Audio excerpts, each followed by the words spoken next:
بسم اللہ الرحمن الرحیم۔ کل ہم پڑھے تھے پیج نمبر 88 تک، اور آج ہمیں اسی کے آگے سے پڑھنا تھا، صراط مستقیم سے۔ تو آئیے دیکھتے ہیں کہ اس میں کیا ہے۔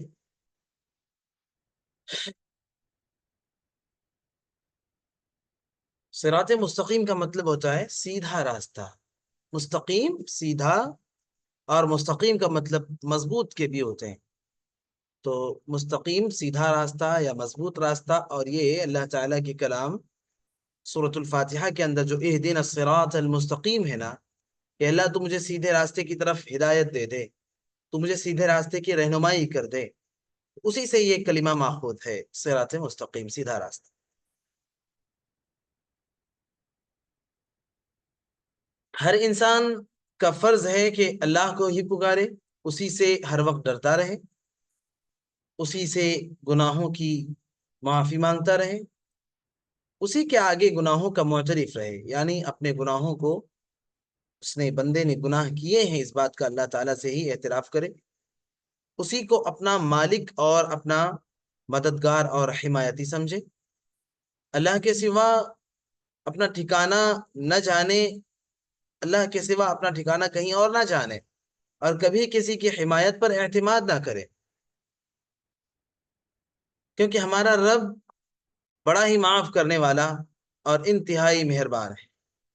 وہ اپنے فضل و کرم سے سب بگڑے کام بنا دے گا، اور اپنی مہربانی سے سارے گناہ معاف کر دے گا، اور جس کو چاہے گا اسے اپنے حکم سے شفیع بنا دے گا، سفارشی بنا دے گا، کہ تمہارے حق میں وہ اللہ تعالیٰ سے سفارش کرے۔ جس طرح تم اپنی ہر حاجت اسی کو سونپتے ہو، اسی طرح یہ حاجت بھی اسی کو سونپ دو، کہ وہ جسے چاہے تمہارا شفیع بنا کر کھڑا کر۔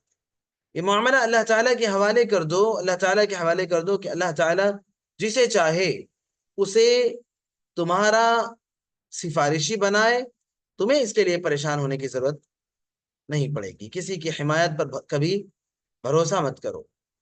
کوئی کہتا رہے کہ میں تمہیں اللہ کے پاس سفارش کر کے بچا لوں گا، کسی کی حمایت پر بھروسہ مت کرو، اسی کو اپنی حمایت کے لیے پکارو۔ اگر مدد اور حمایت کسی کی یقینی طور پر قابل اعتماد ہے تو صرف اور صرف اللہ تعالیٰ کی ہے۔ حقیقی مالک کو کبھی نہ بھولو، اسی کے احکام شرعیہ کی قدر کرو۔ اللہ تعالیٰ نے جو احکام ہمیں دیے ہیں انہی احکام کی قدر کرنا ہے، اور ان کے آگے رسم و رواج کو ٹھکرا دو۔ رسم و رواج کی بات جب آتی ہے تو انسان پھر اس کو کچھ اور نہیں سوچتا، کیونکہ رسم و رواج کے آگے انسان مجبور ہوتا ہے۔ انسان رسم و رواج کو بڑا اہم سمجھتا ہے، بڑی اہمیت دیتا ہے۔ ہاں، پورا گھرانہ ایک طرف ہو جائے، پورا خاندان ایک طرف ہو جائے، پوری دنیا ایک طرف ہو جائے، لیکن وہ رسم و رواج کو نہیں چھوڑ سکتا، حالانکہ اسے چھوڑنے کی ضرورت ہے۔ اللہ تعالیٰ کی بات جب آ جائے تو رسم و رواج کی کوئی اہمیت نہیں ہونی چاہیے۔ احکام شرعیہ کو چھوڑ کر رسم و رواج کی پابندی بڑا بھاری جرم ہے۔ اللہ تعالیٰ کا حکم اگر آ جائے تو اس کے آ جانے کے بعد بھی رسم و رواج کو دیکھنا یہ بہت بڑا جرم ہے۔ سارے نبی اور ولی اس سے متنفر ہیں، سبھی نے اس چیز کو ناپسند کیا ہے۔ وہ ہرگز ایسے لوگوں کے لیے شفیع نہیں بنتے، یعنی ایسے لوگوں کو کے حق میں وہ سفارش نہیں کرتے جو رسم و رواج کو نہ چھوڑیں۔ رسم و رواج کو چھوڑنا یہ بہت ضروری ہے، اور احکام شرعیہ کو پامال کریں، بلکہ وہ الٹے ان کے دشمن بن جاتے ہیں۔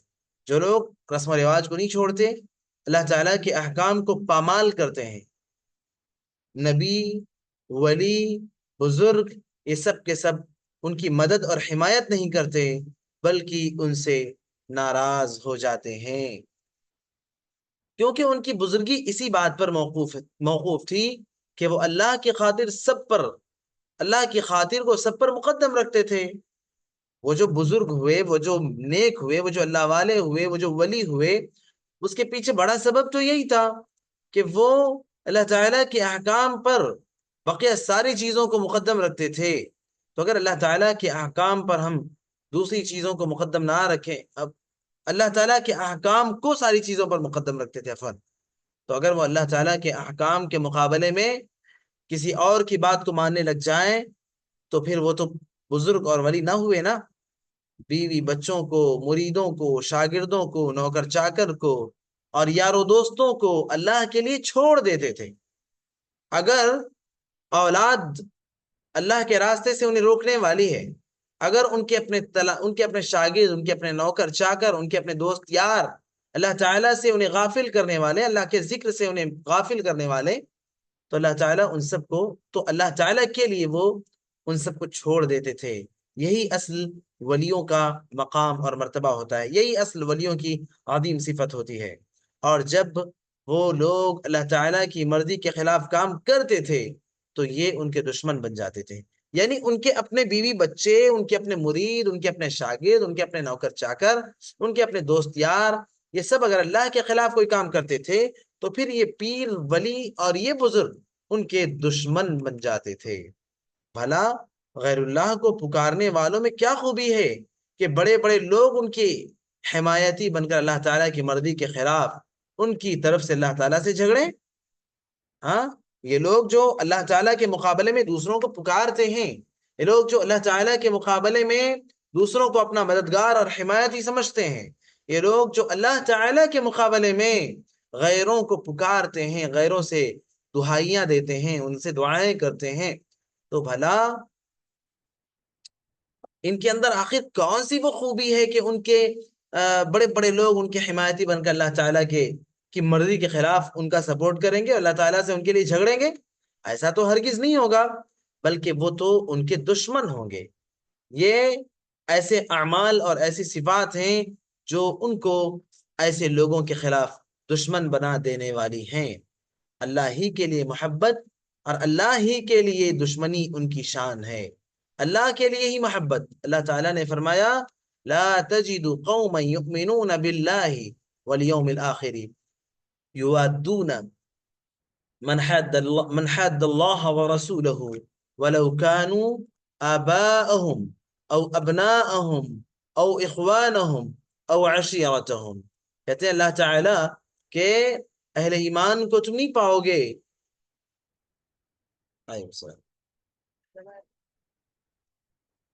دروازے مارو، کلاس ہاں مل کے آ جاؤ، تمہارے پاس رکھو، ٹھیک ہے؟ ہاں میں کال کرتا ہوں. جی، اللہ ہی کے لیے محبت اور اللہ ہی کے لیے دشمنی ان کی شان ہے. اگر کسی کے بارے میں اللہ کی یہی رضا ہے کہ وہ جہنم میں گرانے کو تیار ہیں، وہ تو اللہ تعالیٰ کی مرضی کے تابع ہیں، جدھر اس کی رضا ہو ادھر ہی جھکیں گے. ہاں، اگر کسی کے بارے میں اللہ تعالیٰ کی یہی مرضی ہے کہ اللہ تعالیٰ اس کو جہنم میں ہی ڈالیں گے تو یہ اللہ کی مرضی ہے. اللہ تعالیٰ کی مرضی کے خلاف بھلا کون کیا کر سکتا ہے؟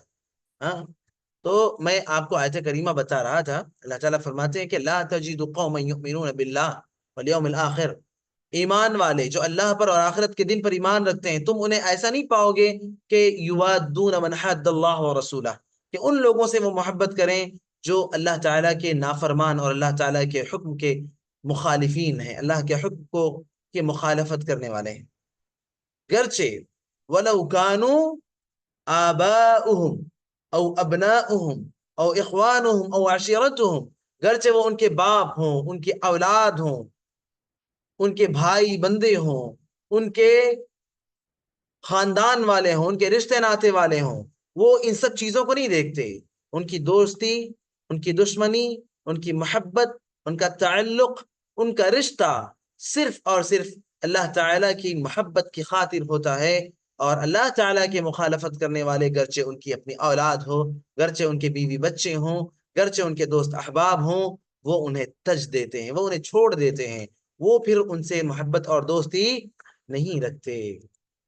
ترمذی کی حدیث ہے، اخرج الترمذی عن ابن عباس رضی اللہ تعالی عنہ قال كنت خلف رسول الله صلى الله عليه وسلم يوما فقال يا غلام احفظ الله يحفظك، احفظ الله تجده تجاهك، وإذا سألت فاسأل الله، وإذا استعنت فاستعن بالله، واعلم أن الأمة لو اجتمعت على أن ينفعوك بشيء لم ينفعوك إلا بشيء قد كتبه الله لك ولو اجتمعوا على أن يضروك بشيء لم يضروك إلا بشيء قد كتبه الله عليك رفعت الأقلام وجفت الصحف. حدیث کا ترجمہ ہے، ابن عباس رضی اللہ عنہما نے کہا کہ ایک دن میں اللہ کے رسول صلی اللہ علیہ وسلم کے پیچھے تھا، سواری پر آپ کے پیچھے بیٹھا ہوا تھا.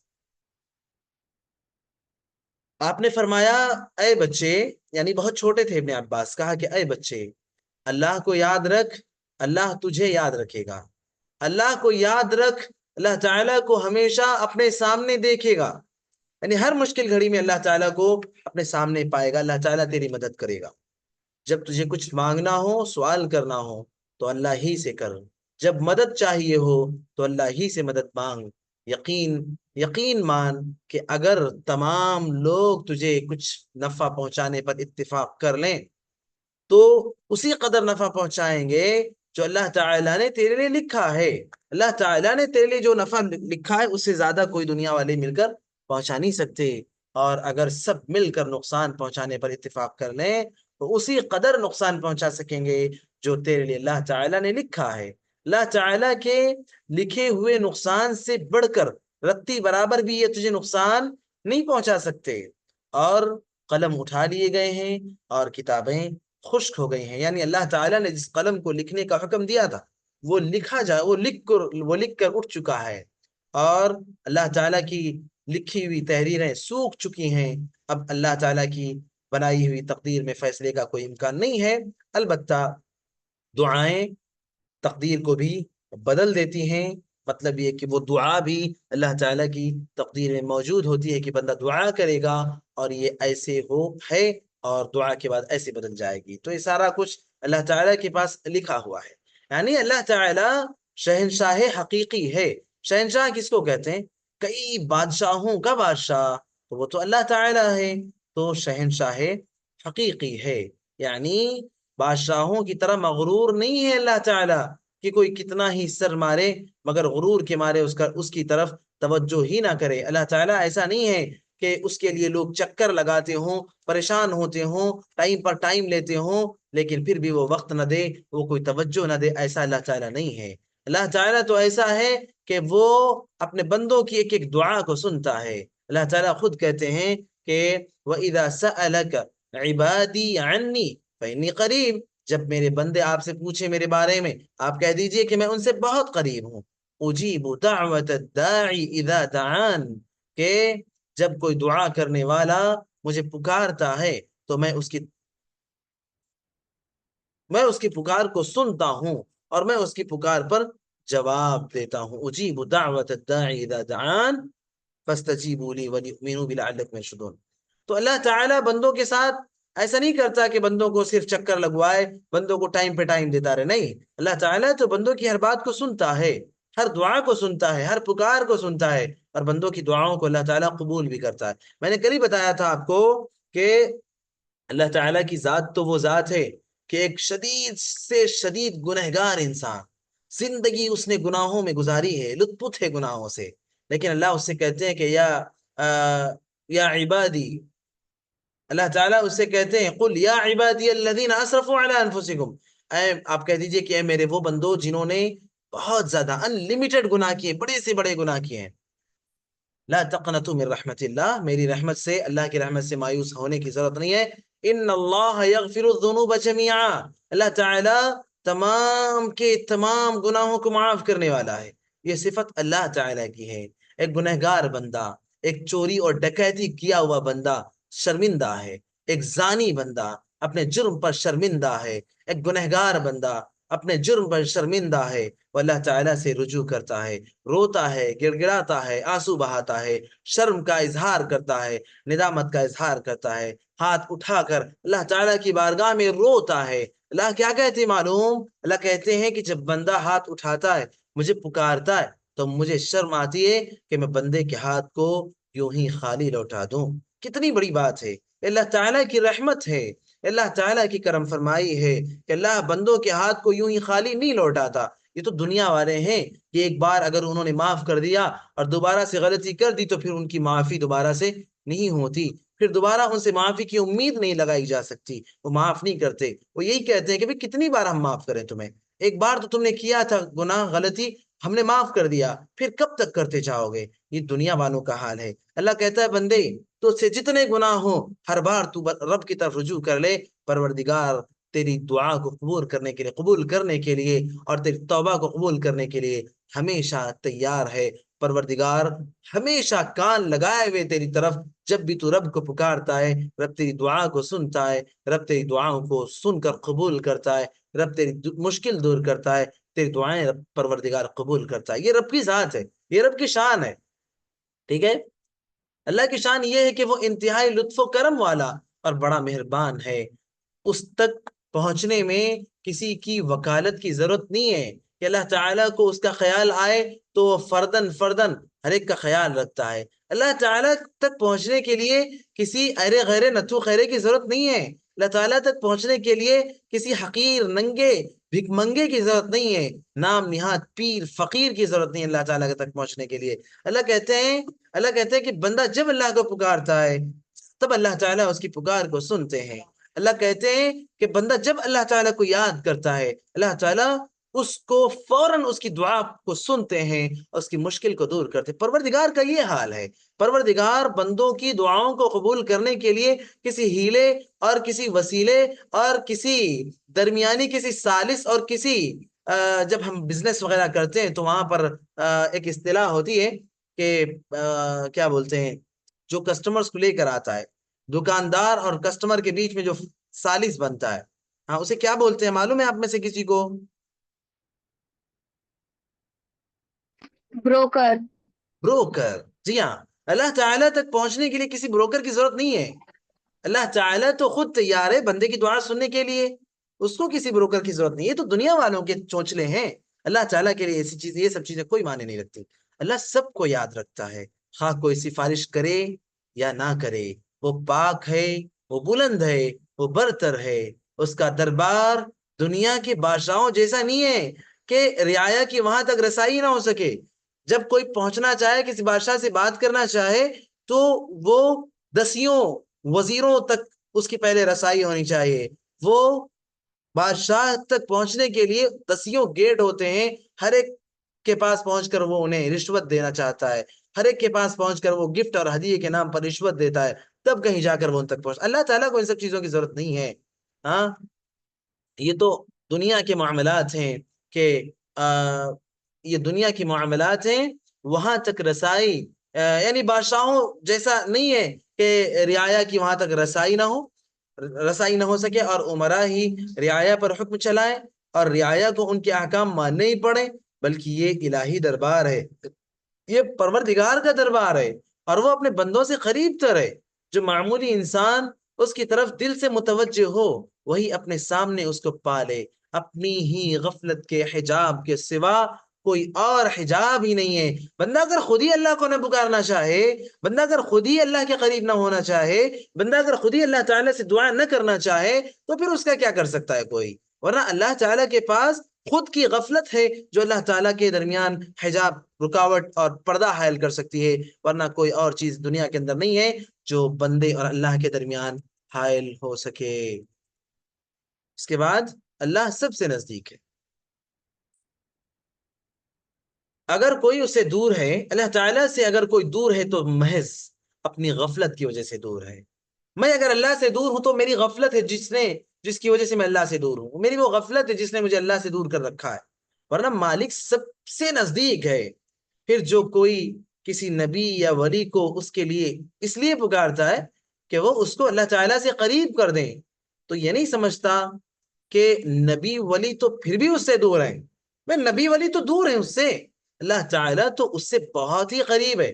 اور اس کی مثال یوں سمجھو کہ غلام بادشاہ کے پاس تنہا ہے، بادشاہ اس کی درخواست سننے کے لیے حماتن متوجہ ہے، پوری توجہ کے ساتھ بادشاہ اس کی طرف کان کر کے بیٹھا کہ کچھ بولو اور میں سنوں، لیکن وہ کسی امیر کو آواز دے کر پکارتا ہے کہ جناب بادشاہ کے حضور میں میری عرضداشت پیش فرمائیں۔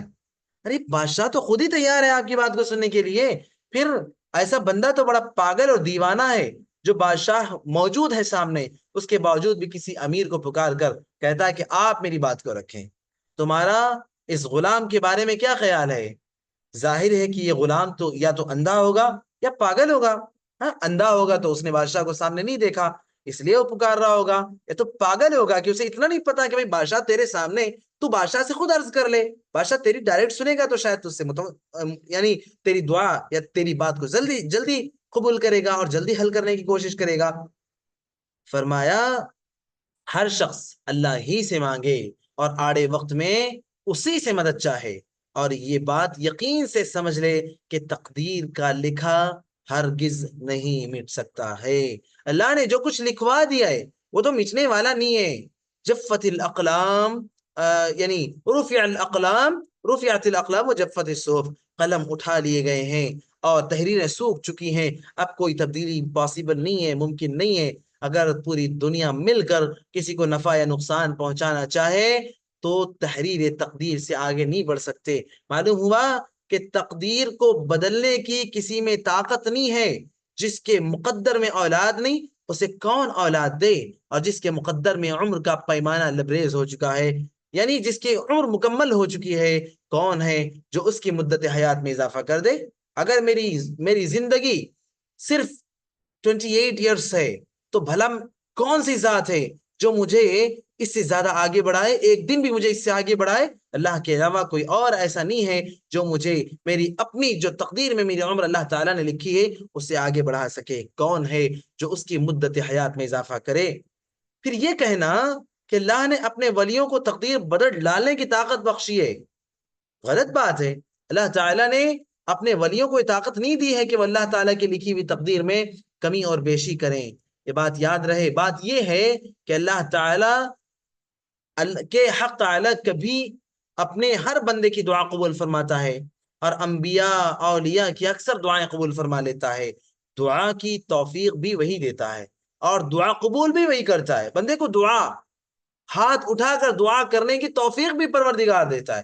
کتنے لوگ ہیں ایسے کہ مشکلات سے دوچار ہیں لیکن انہیں اس بات کی توفیق نہیں ملتی کہ وہ ان کا ہاتھ اٹھے اور وہ پروردگار سے دعا کریں اور 2 قطرے آنسو بہا لیں، انہیں توفیق نہیں ملتی۔ دراصل یہ بھی اللہ کے عذاب کی ایک شکل ہے کہ اللہ تعالیٰ نے مجھے صحت سے رکھا ہو اور مجھے اللہ نے یہ توفیق نہ دی ہو، یا اللہ مجھ سے یہ توفیق چھین لے کہ میں اللہ کی بارگاہ میں ہاتھ اٹھا کر دعا کر سکوں۔ دعا کی توفیق بھی وہی دیتا ہے اور قبول بھی وہی فرماتا ہے۔ دعا کرنا، اس کے بعد مراد بر آنا، دونوں باتیں اللہ تعالیٰ نے تقدیر میں لکھا ہوا ہے، تقدیر میں لکھی ہوئی یہ باتیں۔ دنیا کا کوئی کام تقدیر سے باہر نہیں ہے، کسی میں کوئی کام کرنے کی طاقت نہیں ہے، خواہ وہ چھوٹا ہو یا بڑا، نبی ہو یا ولی۔ اللہ کا فیصلہ اگر نہیں ہے تو کوئی کچھ نہیں کر سکتا۔ ہاں، اللہ سے دعا مانگے، بس اسے اتنی ہی طاقت ہے۔ اس کے بعد مالک و مختار کو اختیار ہے، چاہے از راہ مہربانی قبول فرما لے اور چاہے تو از راہ حکمت قبول نہ فرمائے۔ ہمیں اور آپ کو پتہ ہونا چاہیے اللہ کے نبی صلی اللہ علیہ وسلم جب ان کے اپنے چچا ابو طالب جو پوری زندگی ان کا سپورٹ کرتے رہے، جب چچا ابو طالب کی زندگی کے آخری ایام آئے، اللہ کے نبی صلی اللہ علیہ وسلم ان کی کھاٹ کے قریب آئے، جہاں وہ لیٹے ہوئے تھے ان کے قریب آئے اور کہنے لگے چچا جان کلمہ پڑھ لیجئے۔ بہت کوشش کے باوجود بھی وہ کلمہ نہیں پڑھے اور انہوں نے انکار کر دیا باپ دادا کے دین کو لے کر، کہا کہ میں باپ دادا کے دین کو آخری وقت میں نہیں چھوڑ سکتا۔ اللہ کے نبی صلی اللہ علیہ وسلم مایوس ہو گئے۔ اللہ تعالیٰ کی طرف سے پیغام آیا کہ انک لا تہدی من احببت ولکن اللہ یہدی من یشاء۔ اللہ تعالیٰ جسے چاہتا ہے اسے ہدایت دیتا ہے، آپ کا یہ اختیار نہیں ہے کہ آپ اپنے حساب سے کسی کو ہدایت دینے لگ جائیں۔ تو دنیا کا تصرف، دنیا کا اختیار، دنیا کی ملکیت صرف اور صرف ایک ذات کے ہاتھ میں ہے۔ اللہ کے سوا کوئی اور ایسا نہیں ہے کہ جس کے ہاتھ میں اس دنیا کا نظام ہو یا جس کے اختیار سے اس دنیا میں بارش ہوتی ہو، پانی برستا ہو، دھوپ نکلتی ہو، ہوائیں چلتی ہوں، گرمی ہوتی ہو، ٹھنڈک ہوتی ہو۔ صرف ایک ذات ہے جس کا نظام چلتا ہے، صرف ایک ذات ہے جس کا اختیار چلتا ہے، صرف ایک ذات ہے جس کا قانون چلتا ہے، صرف ایک ذات ہے جس کا حکم چلتا ہے، صرف ایک ذات ہے جس کے فیصلے چلتے ہیں، اور وہ ذات ہے اللہ رب العالمین کی ذات۔ اللہ کی ذات سے ہٹ کر اس کائنات کے اندر کوئی ایسا نہیں جس کا نظام، جس کا اختیار اس دنیا کے اندر چل سکتا۔ لہذا بھروسہ بھی صرف اللہ تعالیٰ پر ہی کرنا چاہیے۔ قابل اعتماد اور قابل بھروسہ ذات صرف اور صرف اللہ تعالیٰ کی ذات ہے۔ چنانچہ ابن ماجہ کی روایت ہے، عمرو بن عاص رضی اللہ عنہ کی روایت ہے، اللہ کے نبی صلی اللہ علیہ وسلم فرماتے ہیں، ان قلب ابن آدم بكل واد شعبة فمن اتبع قلبه الشعب كلها لم يبال الله بأي واد أهلكه ومن توكل على الله كفاه الشعب۔ کہ عمر بن عاص رضی اللہ عنہ سے روایت ہے، اللہ رسول اللہ صلی اللہ علیہ وسلم نے فرمایا، انسان کے دل کے لیے ہر میدان میں ایک راہ ہے، پھر جس نے اپنے دل کو تمام راہوں کے پیچھے لگا دیا تو اللہ پاک اس کی پرواہ نہیں کرے گا کہ کون سے میدان میں تباہ کیا گیا، اور جو اللہ پر بھروسہ کرے، اور جو اللہ پر بھروسہ کرے، اللہ تعالی اسے تمام میدانوں میں کافی ہو جائے گا۔ دوبارہ سے اس کا ترجمہ حدیث کا، عمرو بن عاص رضی اللہ عنہ کی روایت ہے، عمرو بن عاص رضی اللہ عنہ کی روایت ہے، رسول اللہ صلی اللہ علیہ وسلم نے فرمایا، انسان کے دل کے لیے ہر میدان میں ایک راہ ہے، پھر جس نے اپنے دل کو تمام راہوں کے پیچھے لگا دیا تو اللہ تعالیٰ کی اس نے پرواہ نہیں کی، وہ اللہ کی پرواہ نہیں کرے گا کہ کون سے میدان میں تباہ کیا گیا،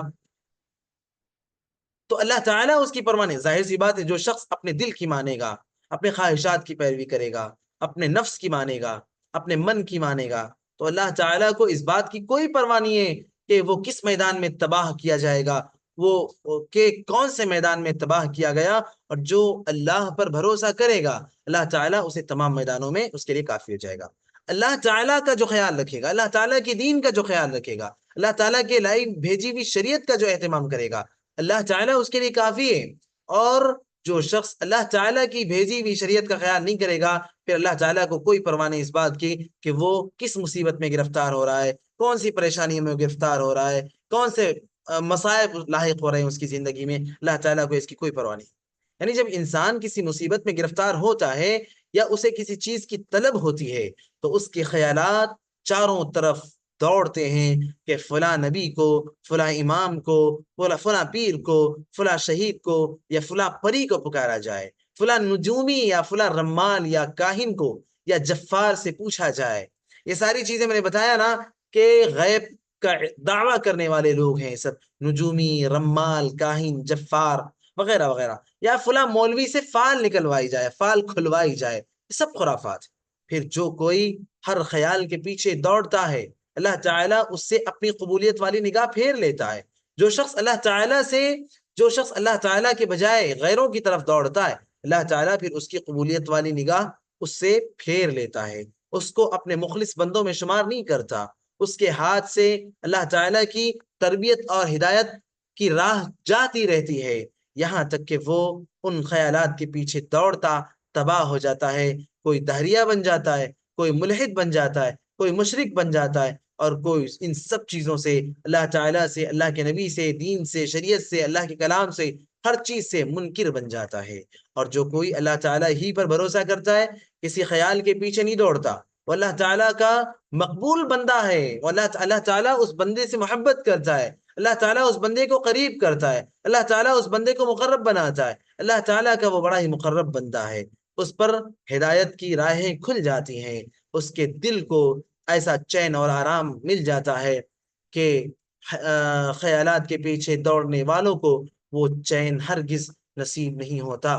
تقدیر کا لکھا ہوا تو پورا ہی ہوتا ہے، مگر خیالات کے پیچھے لپکنے والا خواہ مخواہ پیچ و تاب کھاتا رہتا ہے، اور توکل والے کو آرام ہو جاتا ہے۔ زندگی میں اگر کوئی مصیبت اور مشکل آتی ہے تو ایک وہ شخص جو اللہ تعالیٰ پر بھروسہ کرتا ہے وہ یہ خیال کرتا ہے کہ اللہ نے مجھے تکلیف دی ہے تو بلا وجہ نہیں دی، اللہ تعالیٰ کا اس کے پیچھے کوئی نہ کوئی اللہ کی حکمت ہوگی۔ لیکن وہ شخص جو اللہ تعالیٰ پر پوری طرح سے بھروسہ اور اعتماد نہیں کرتا، جو اللہ تعالیٰ پر توکل نہیں کرتا، اس کے ذہن میں مختلف خیالات آتے ہیں، وہ ہچکولے کھاتا ہے، وہ خواہ مخواہ پیچ و تاب کھاتا ہے، مجھے یہ مصیبتیں کیوں آئیں، اللہ نے مجھے یہ مصیبت کیوں دی، یہ پریشانیاں میری زندگی میں کیوں آئیں، نہ جانے کون کون سے خیالات اس کے دل میں، اس کے ذہن میں پیدا ہوتے ہیں۔ اللہ پاک کو دنیاوی بادشاہوں کی طرح نہ سمجھو کہ بڑے کام تو خود کرتا ہے اور چھوٹے چھوٹے کام نوکروں سے کرواتا ہے، ایسا نہیں ہے۔ اللہ تعالیٰ ہر کام خود اپنے ہاتھ سے کرتا ہے، اس لیے لوگوں کو چھوٹے چھوٹے کاموں میں نوکروں سے التجا کرنی پڑتی ہے۔ اللہ سبحانہ و تعالیٰ کا کارخانہ ایسا نہیں ہے، وہ قادر مطلق ہے۔ اللہ تعالیٰ قادر مطلق ہے، ہر چیز پر قادر ہے، وہ اسے کسی نوکر کی، کسی چاکر کی، کسی غلام کی ضرورت نہیں ہے۔ اللہ تعالیٰ کو پلک جھپکنے میں بے شمار چھوٹے بڑے کام اللہ تعالیٰ ٹھیک فرما دیتا ہے۔ اس کی سلطنت میں کوئی شریک نہیں ہے، اس کی سلطنت میں کوئی پارٹنر اور ساجی نہیں ہے، اس لیے چھوٹی چیز بھی براہ راست ڈائریکٹ اللہ تعالیٰ سے مانگنا چاہیے، کیونکہ اس کے سوا تو کوئی اور نہ کوئی چھوٹی چیز دیتا ہے اور نہ کوئی بڑی چیز دیتا ہے، صرف اللہ تعالیٰ کا اختیار چلتا ہے۔ اللہ جسے چاہے اسے دیتا ہے اور جس سے چاہے اسے روک دیتا ہے۔ وَتُعِزُّ مَن تَشَاءُ وَتُذِلُّ مَن تَشَاءُ بِيَدِكَ الْخَيْرُ، اللہ جسے چاہے عزت عطا کرتا ہے اور اللہ تعالیٰ جسے چاہے ذلیل و رسوا کر دیتا ہے۔ خیر صرف اور صرف اسی پروردگار کے ہاتھ میں ہے، دنیا والوں کے ہاتھ میں خیر نہیں ہے۔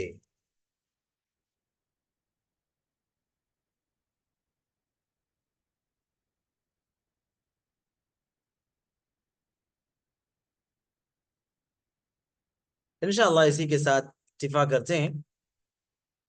ہمیں امید ہے کہ آپ سب کو باتیں سمجھ میں آئی ہوں گی جو ہم نے کتابی عبارت میں مزید وضاحت کی ہے۔ میں امید ہے کہ آپ کو سمجھ میں آئی ہوں گی۔ اللہ تعالیٰ سے دعا ہے الہ العالمین ہم سب کو عقیدہ توحید کی اہم ترین باتوں کو اور مسائل کو سمجھ کر اپنا عقیدہ درست کرنے اور ایک مشن کے طور پر صحیح عقیدے کی اصلاح کی کوشش کرنے کی توفیق عطا فرمائے۔